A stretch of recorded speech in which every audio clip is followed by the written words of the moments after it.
My question to you was, do you feel like it's braver to be an actor or it's braver to be authentic? And in real life, what do you think is harder? I don't... Okay, bro. As a person, I love blurring the lines eh. Mm. Kasi I don't...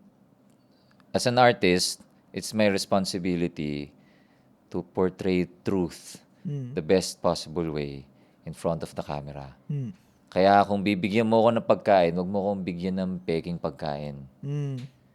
Kung couple tayo, dapat maramdaman talaga natin couple tayo. And I'm just grateful that I have a wife who's a visual artist, who's also an artist, who's very understanding. Like for example, nag-viral yung nag-viral yung kiss namin ni Claudine Barreto for opposite reasons, for different reasons. After nung premiere night. So, after the premiere night, we reenacted our wedding scene, kiss, in front of the press, dun sa sinihan. And my wife and my daughter were also there. Tapos, may konting bashing. Mm. Tapos, pinaliwanag ko rin siya sa mga ilang podcast episodes. Like, for example, dun sa podcast nila G. Canlas and ni Abby Asistio.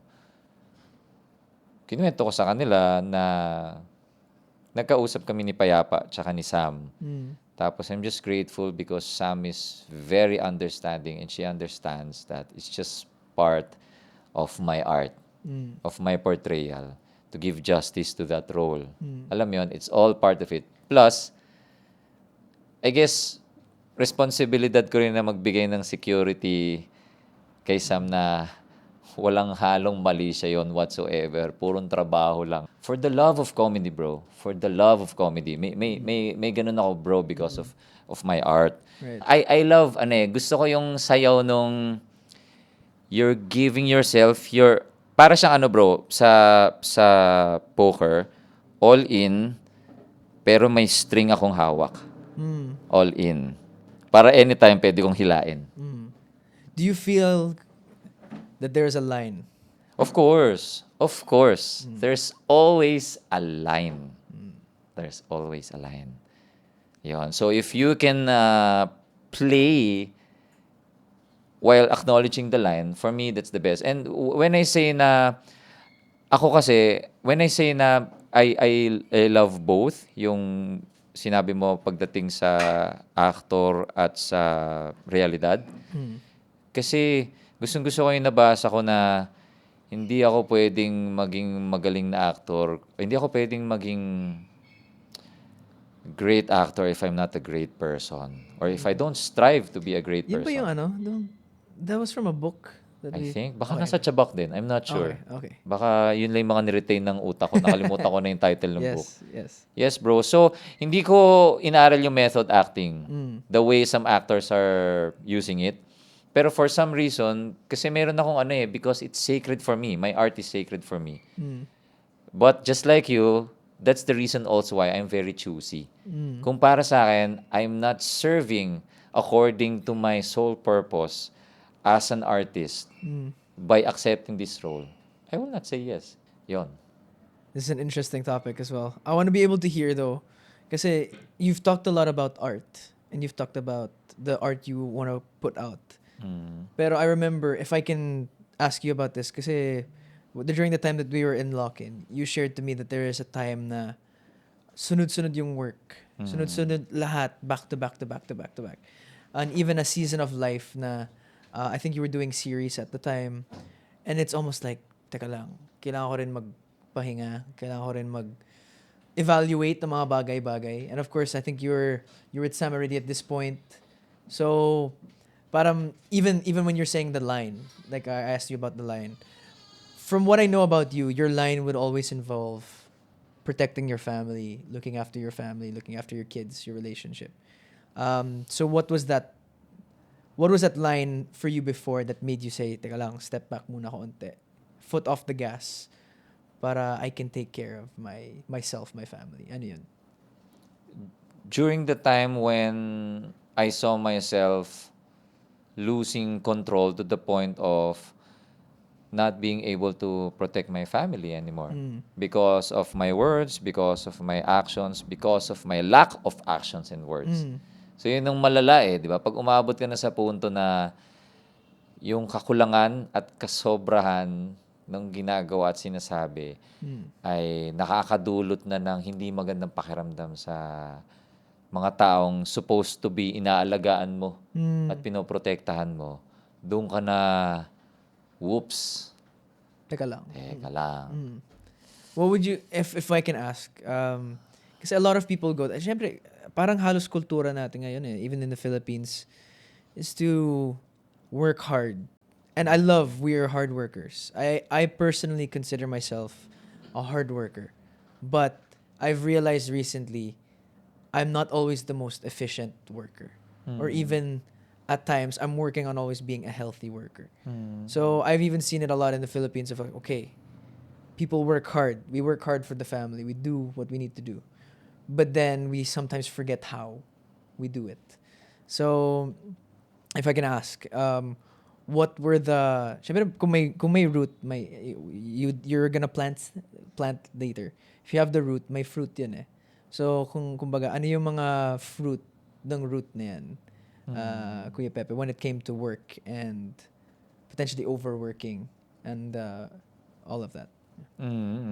So, ang tinatanong mo ba ay kung ano yung bunga ng mga bad choices or good choices? I would say, kasi parang di mo siya mahiwalay. I think that it comes hand in hand, and that's why sometimes, like for just to be even straight through it as well. I remember when you stepped back from Provinciana, which you told me about your whole story with, and it's like, syempre, there's so many amazing things in that, yung buong kwento nun, at yung buong journey niyan. And I'm sure for you throughout life, there's a lot of those choices, yung pag-iya sa mga iba't ibang bagay, yung pagduno. So you can't separate yung bunga ng bad choices and good choices. And so but it's all in one eh. So what was it for you in those times? Ganda nun, bro, ah. Wow, that's so deep. Ganito ka na pala ka-wise ngayon, bro. What have you done with yourself? Yeah, but I would love to answer that. Okay. I'll be very candid, ah. Teka, hindi ko pala alam. Joanne, ano ang pinaka-accurate definition ng candid? Loud as fat si Joanne. Relax. More like natural organic. Oh, okay. Yeah. Skirt. Yeah, so that's what's gonna happen now. Okay. Kasi, I'll give a different answer than the one I usually give to this question. Yes, there was a time when I had to take a break and say goodbye to our world of show business because I experienced burnout. Not only, I guess I experienced burnout because of the things that I wasn't ready to process during that time. Like for example, the grind, the let's go culture of show business before pandemic. It's the level of stress na nararamdaman ko. Alam mo yung may nanginginig sa loob mo, tapos hindi mo pa siya nararamdaman at first dito, pero eventually mararamdaman mo na siya. So may ganun. Meron siyang may nakikreate siyang sick feeling inside na lagi kang takot, lagi kang galit, lagi kang nakakaramdam ng mga mabibigat na emosyon. And I guess for me, it created this chronic stress na umabot sa burnout and depression. For me. Pero, gusto ko lang linawin sa ngayon na yung mga naranasan ko at mga, I guess may participation din ako doon, mga nagawa ko that, hindi pala I guess, meron talaga akong participation doon. Lagi naman. That led to me experiencing burnout and depression. Masasabi ko ngayon na wala nang dapat sisihin. At hindi siya makakatulong sa akin kung may sisihin ako. Kasi admittedly, nung before, pag kinukwento ko siya sa therapist ko or sa isang confidant na kaibigan, marami akong resentment sa puso ko. Galit ako sa mga tao. Galit ako sa sistema. Galit ako sa industriya. Ganun. And then, that led to me going through a journey of self-discovery and self-empowerment, healing, lahat na ng self-work. Ganon.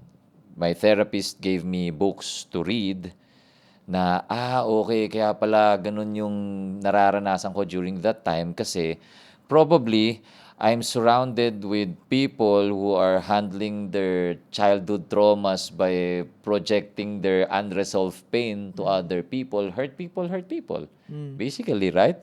And right now, lalo na pag nasa ganitong path ka, when I read about these things, parang, wow, we are surrounded. We are a group of people with unresolved traumas. And parang I think it's our responsibility to not just call out each other, but to look out for each other. Diba? Kasi generational to, bro eh. Yeah. Nung nakita ko na siya ng ganun, nakaalis ako sa victim mentality, bro. Yun You're yung saying- naging dulot niya sa akin. So you're saying awareness was a Yes. huge thing. Yes. I have this thing now, bro, na every morning, part of my intentions is to practice as much as I can. Kahit na makalimot, pero makabalik sa gentle awareness. Any time of the day. Oops, nagagalit na ako. Baka kailangan lumayo muna ako. Oops, parang di na ako makapakinig because of triggers. Pause muna. That's why my first song na nirelease namin sa Spotify, ang title, Pause Muna. Yun din pala yung isa sa mga bunga. I went back to music making with my band. Great. And you're saying even from all of this, ito yung maganda, ito yung naririnig ko. If I can, verbal processor kasi ako. So I realize the more I Same. talk about it. Na even what you're saying is there are the best fruit comes from the best tae. Yep. The And first, so, best fertilizer. The best fertilizer. Yan ang part ng workshop namin kanina yan. Really? Yes. Healthy soil, healthy mind, tama ba? Healthy body. Yeah, and healthy soil has a lot of healthy tae. And related stuff. Anything of the sort. Microbes. Kasi it replenishes our gut, which is our second brain. That's why we say in gut we trust also. Ay, Yeah. hashtag that. Oo. Eggshells, yun ang nilalagay ko. Ah? Eggshells. Di ba Yeah. pwede po yun, no? Eggshells. Yeah. It's good Kahit- for the... Kahit nga pinagupitan natin ng kuko and buhok, di ba? See? I'm not a faker. Yeah. It's not AI today, guys. No. Actually, now I want to hear that's a random thing. What are your thoughts on AI? Wow. AI as an artist, as a creator. Ako may opinions na ako dito, but I would love to hear your thoughts. Okay. Dati kasi pag AI, naisip ko lang si AI. De Las Alas. Na yun pa rin naman ngayon ang